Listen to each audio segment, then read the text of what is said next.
If you attended the BC Business Top 100 lunch at the Hotel Vancouver some 20 years ago, our very special speaker was my dear friend, Captain Charlie Plumb. Like him, his story is remarkable. He and I are members of the Speakers Roundtable. We meet twice a year with our wives for a long weekend to catch up with other, exchange stories. And membership is only 20 members of the finest speakers in North America. And boy, you better take lots of notes because you're going to learn plenty in those few days. Charlie is a much in-demand speaker who shares his terrifying story of 6 years as a prisoner of war in Vietnam, being shot down on his last mission. I'm delighted and thrilled to welcome my friend, Captain Charlie Plumb. Welcome, Charlie. Peter, thank you very much. It's great to be with you. Tell me, how did you decide to be a pilot? I dreamed when I was a kid. I grew up in Kansas, and I dreamed of flying. I'd see airplanes fly over, and I'd think to myself, I hope someday I can ride in one of those airplanes. And I never dreamed at that moment that I would ever pilot a supersonic jet fighter. The opportunities were given me by the Navy. I needed an education. I got an appointment to the Naval Academy.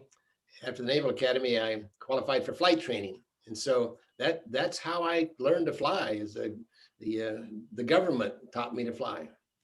And so this is when you joined the Air Force in the United States, or was that before? The Navy. The Navy. Yeah, the Navy. Pardon me. No. This is Navy pilots. We flew off aircraft carriers. Correct. And that's what I trained to do, which is a pretty tricky thing. The Air Force has runways that are 12,000 feet long. The Navy has a runway that's 300 feet long. And so we have a little help. We have a hook on the back of the airplane that snags a cable, and it stretches the cable out to slow the airplane to a stop.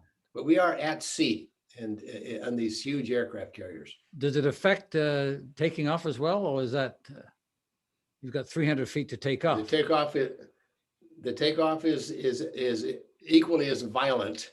We're accelerated from 0 to about 150 miles an hour on a track that's about 90 feet long.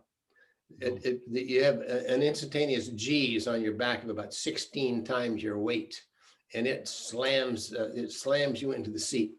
As a matter of fact, on the catapult, you have to you grab the throttles and you hold on to the side of the airplane, because if you don't, those throttles will come back to idle just as you're rolling down the track. And of course, then your engines are cut back and you don't have any airspeed. So, but it's pretty violent maneuvers, both landing and takeoff. How many missions did you fly? 74 and a half. I have one more takeoff than I have landings. Yes. And that's when you got shot down. I was shot down on my 75th mission. Was there any way that you could have prevented that at all, or because you must have been shot up before on other missions? I was shot up before on several occasions, and it wasn't severe enough. In one case, it blew out one engine, but I had two engines, and I was able to get back to the aircraft carrier. This particular time, I was hit by a surface-to-air missile, and it exploded the 12,000 pounds of jet fuel I had on board that airplane, and sent me, my co-pilot, and the airplane. This is a big airplane. This thing weighs about 65,000 pounds at takeoff, and it's 60 feet long. It's a big airplane, and this whole thing is just tumbling out of the sky when we were shot down. So how does your training prepare you for this? Well, you're trained. You get out of a jet airplane with an ejection seat. It's like a rocket under your chair, and you set off that rocket with a face curtain. The handle of the ejection seat is above your head. You pull it down over your face because you're jumping it out in 600 or 800 mile an hour wind, and if you didn't have a face cover, it would tear your skin off. And so you protect your face with the curtain, the face curtain, And at the same time, you're initiating all these things that have to happen in the ejection seat itself. You have to unconnect everything from the ejection seat. So your oxygen, your communication, your anti-gravity suit is in there. Everything has to be disconnected and then reconnected to the pan inside your ejection seat, which has all of your life-saving equipment in it. And all this happens in a split second. The canopy is blown off the airplane. You're shot out of the airplane. A drogue chute stabilizes this tumbling seat that you're in. And then a pneumatic bladder comes out and kicks you out of the ejection seat. Your parachute opens. You come floating down over enemy territory. And all that happens in about a second. Wow. So you don't have time to be scared. You're just trying to survive. That's a very good point. Yeah, you are in a survival mode. I feel like when I was shot down, probably for the first day, I was in shock. You see, I didn't think that the Vietnamese had a gun big enough to shoot down Charlie Plumb. And so I was really in shock, man. Were there any other? Plus the fact that I was only 5 days. I'm sorry? Oh. Were there any other planes shot down in that same mission? Yes, it was a big strike. And there were eight airplanes similar to mine shot down that day. So we lost a lot of airplanes over there. And we had a lot of prisoners in that prison camp. So did you land on the water? Did you land on land? Landed in a rice paddy. Okay. This was just south of their capital city of Hanoi. And but it was in a rice field, and I landed about waist deep in the mud of this rice paddy. And I was descended upon by, it seemed like a gazillion of the enemies, primarily farmers at first. And they had their machetes and their hoes and their rakes, and they were beating me up with their farm implements. And then they tied me up in a little school, and within a couple of hours, then the army came with a Jeep and picked me up to haul me into the prison camp. Were you were the only prisoner at this particular point in time? No. First of all, my co-pilot, a guy in my back seat, was brought in at the same time. But when I was shot down, there were already probably 150 Americans in the North Vietnamese prison camps. Wow. So what lessons did you learn from that experience, which is horrific, I'm sure? Well, the first lesson is to zig when I should have zagged. Avoid that missile. But of course, it was pretty much luck of the draw. There were a lot of missiles in the sky that day, and it was a very difficult mission to begin with. And the missile came from behind. I never saw the missile. So, but a lot of lessons were learned while I was a prisoner for the nearly 6 years that I was there. And I think the first thing is, how do you deal with pain? Because there was a lot of pain. I was tortured for 2 days when I was first shot down, with ropes and irons and whips and just medieval kinds of torture. And I found that I could make plateaus of pain, and I would be laying there, in blood and sweat and just really miserable pain. And I've been thinking to myself, if it doesn't get any worse than this, I'm going to live. And then it got worse. And then I would say to myself, if it doesn't get any worse than this, I'll be okay. And then it got worse. And so just levels of pain where I was continually updating my optimism, if you will. And that's probably the first lesson that I learned. The second lesson was that I was in an 8 foot by 8 foot prison cell. I could pace 3 steps one way and turn around and pace 3 steps the other. And I learned that the restriction in the prison cell was not the 8 feet between the walls. It was the 8 inches between my ears. I was in this mental box, and this was going to be a mental game. And it truly was. It was It was all in attitude. Then I thought back to my childhood and a lot of things that came about for me that were lessons that I had learned, but now I could prove in the prison camp. My mother taught me a lot about forgiveness. My mother she was a Mother Teresa. Hmm. And as long as I knew my mother, I never heard her complain. I never heard her condemn. I never heard her gripe about anybody. She was very, very forgiving. And it was more than just a Christian thing. In the prison camp, forgiving was a survival technique. And I found that if I harbored all this hate and bitterness and vitriol within my body, I wasn't hurting the enemy. In fact, I was aiding the enemy by killing myself. Hmm. And so forgiveness was a lesson learned. The second thing from my father was self-discipline. He was a greater generation kind of a guy, World War II era man, and he was a very strong disciplinarian as I grew up as a kid, and taught me that discipline, that my self-discipline actually gave me greater freedom. I didn't understand that as a kid because discipline is restrictive. It's not, it doesn't embellish freedom at all. And yet I found in the prison camp that if I could discipline my mind and discipline my body, that gave me greater freedom, that I could get out of this 8-inch box just by discipline.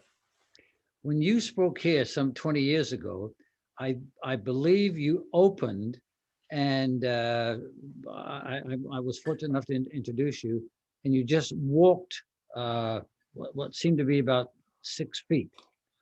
And people didn't know exactly what you were doing, but that was the distance of your cell. Is that correct?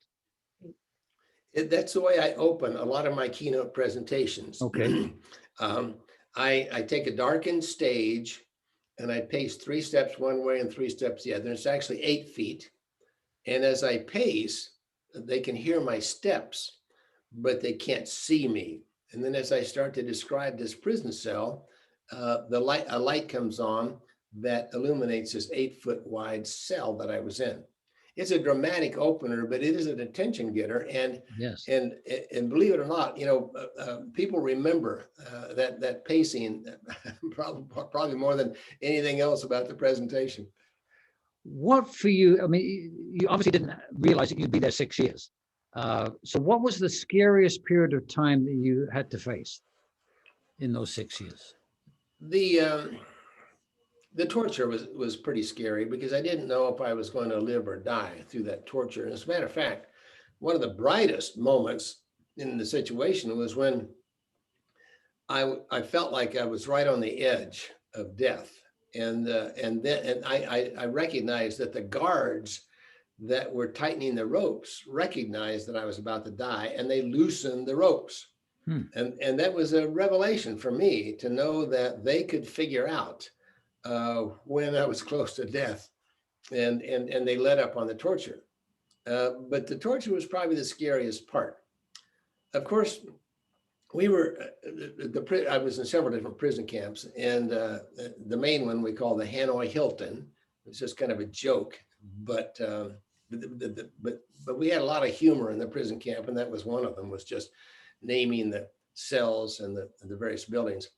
But the Navy and the Air Force and the Marine Corps would bomb the city, and the bombs came pretty close to the prison camp. And as a matter of fact, I think I took the closest miss with a 50 millimeter shell, came through the ceiling of my prison cell and bounced around and blew a hole in the wall, and it came to rest right by me. I was underneath a board trying to protect myself from all of this, and I reached over to pick this thing up, not realizing how hot a shell would be, and so I burned my fingers picking this up. But that was a fairly scary moment during some of the air raids when some of the bombs were coming pretty close to the prison camps. How many prisoners were in this camp, Charlie? I was in 6 different camps while I was there, and the numbers varied from 30 or 40 to 591. And so, and I was in solitary confinement for a while, and then they gave me a roommate, a cellmate. Then he took him away, and then he brought two more. And at one point I was in an 8 foot by 8 foot cell with four guys. Some guys were in solitary confinement for 4.5 years. That was the record. But I was a pretty junior guy. And so they picked on the senior guys more than the junior guys. And so I was only in solitary for a few weeks. What was the most difficult period for you in these 6 years?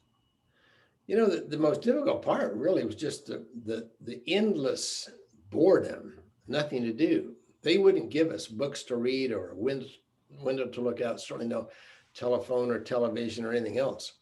And, you know, when you think about it, Peter, of the millions of inputs that you and I have into our senses every day, the sights, the sounds, the smells, the telephones, the television, the colors, there's none of that in this little 8 foot by 8 foot prison cell. Mm. And, you know, the most exciting thing of the day might be a bird that you hear, you know, outside, or maybe a thunderstorm comes up or something. That's exciting. And so what happens is everything that you've got in that prison cell is self-generated. You know, it all comes from your mind. And so, you know, the first, I don't know, 2 or 3 months, just the boredom was a really tough part. And then, of course, the anxiety of the threat of torture. Mm. Anytime you heard a jingle of keys outside your cell, that meant that the turnkey, the guard, was going to open your cell door. And you had no idea what was going to happen to you when he opened that door. And so just the jingle of keys would really, you know, put me on edge. So you know, those were scary moments in the prison camp. But you know, the worst part, I think, was just the day after day after day, and then month after month, and then year after year, you know, of not knowing if you're ever going to go home. Of course, I always believed that I would go home, but there was no guarantee. Did you ever almost lose your faith that you one day might not go home? You might not survive this? No, I never did. Okay. I think part of that was just sort of, you know, I believe in self-fulfilling prophecies. If you think something is going to happen eventually, especially negative stuff.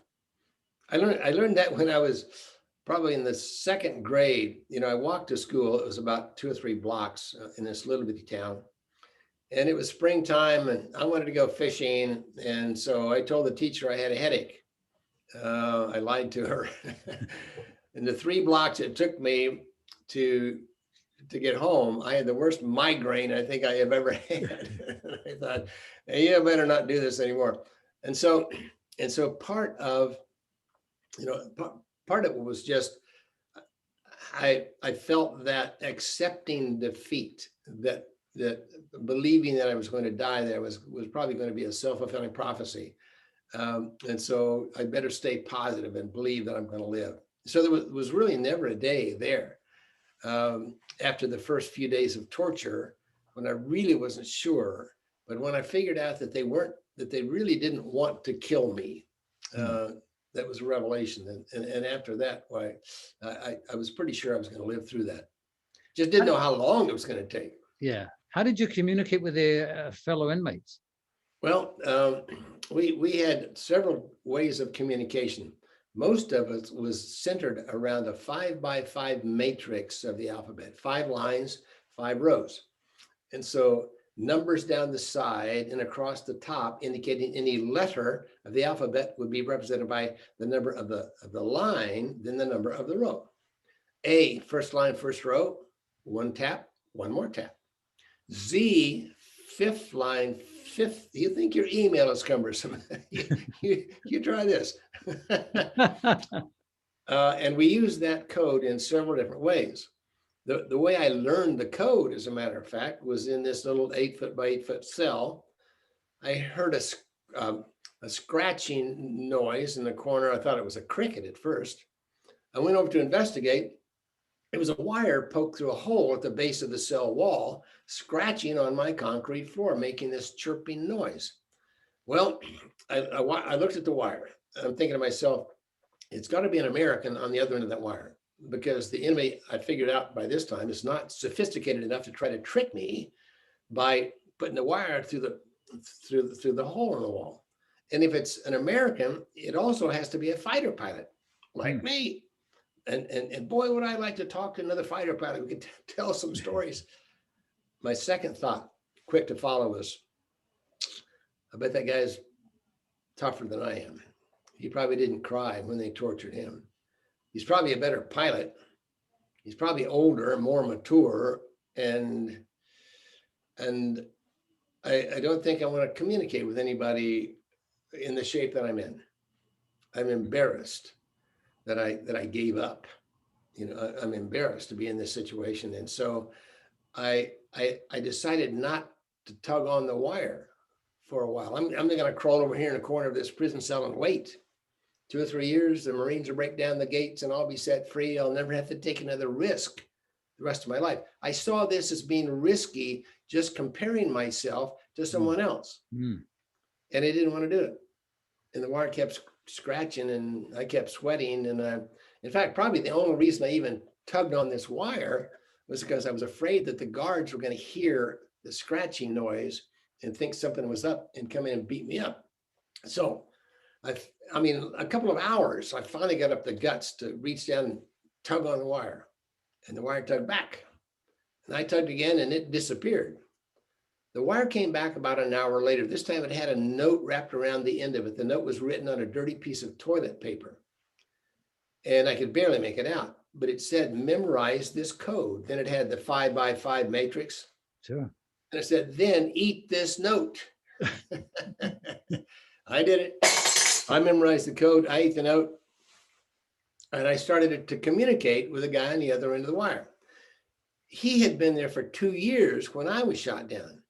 And he'd spent a good long number of hours, weeks, and months piecing together little bits of wire, stuffing them out a hole in his cell wall across a storeroom between our 2 prison cells and into the little hole in my cell wall 14 feet away, just to contact me.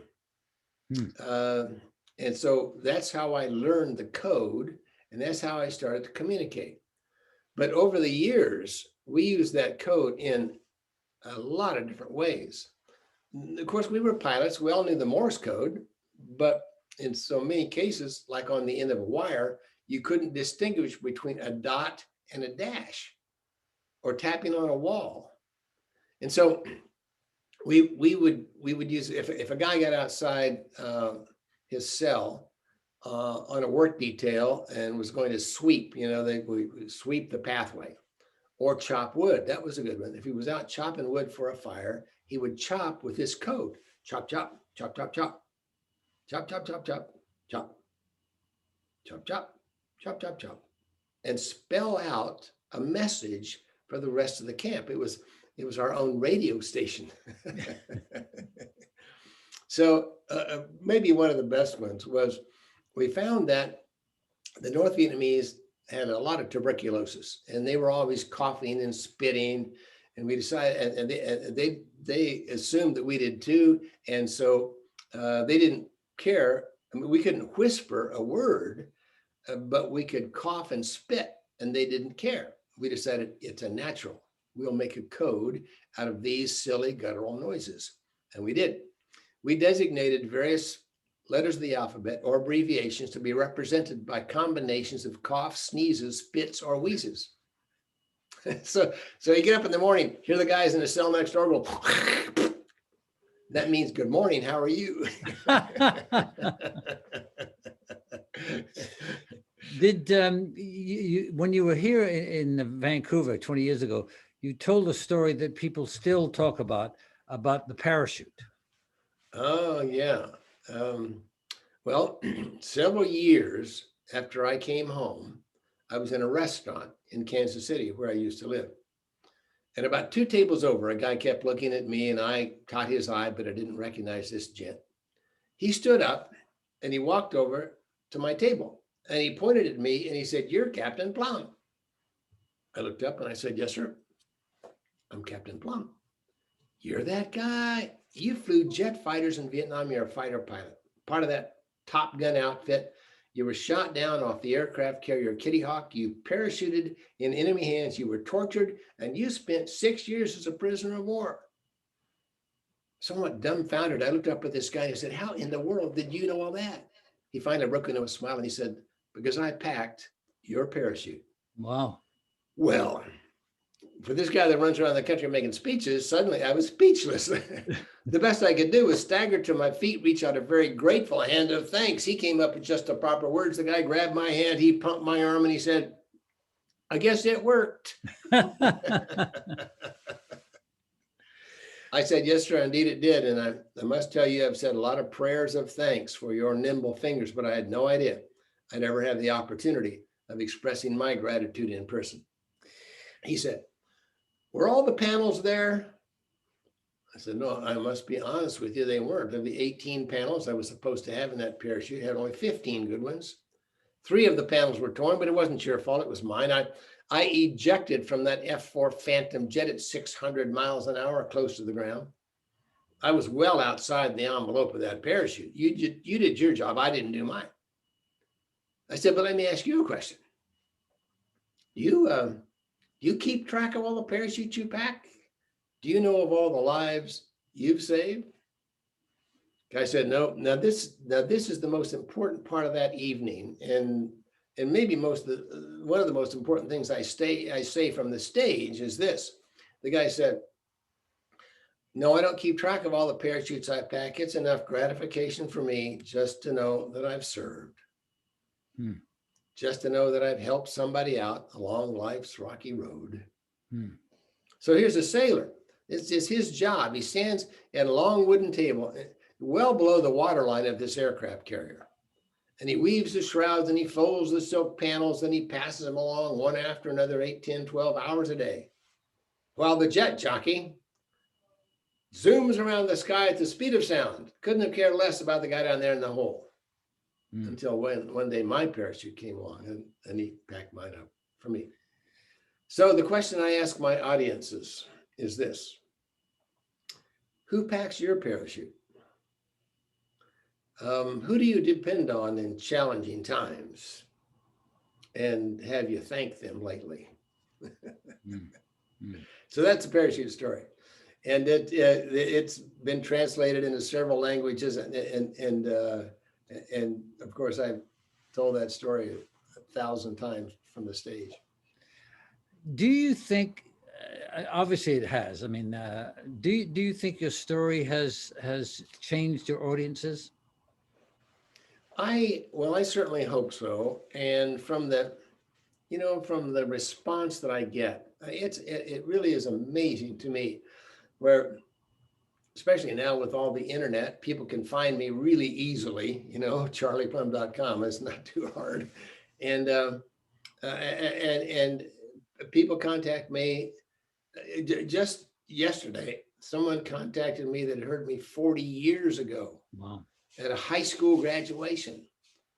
I wouldn't remember the guy that spoke at my high school graduation the next day, probably while he was talking. So I'm very flattered and gratified that people listen and understand and maybe gain a little bit of perspective of resilience from my presentations.